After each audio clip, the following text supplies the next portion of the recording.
ॐ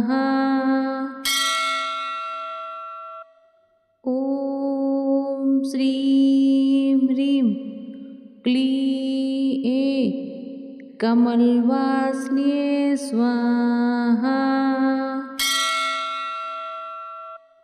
ॐ श्रीं ह्रीं क्लीं कमलवासिन्ये स्वाहा।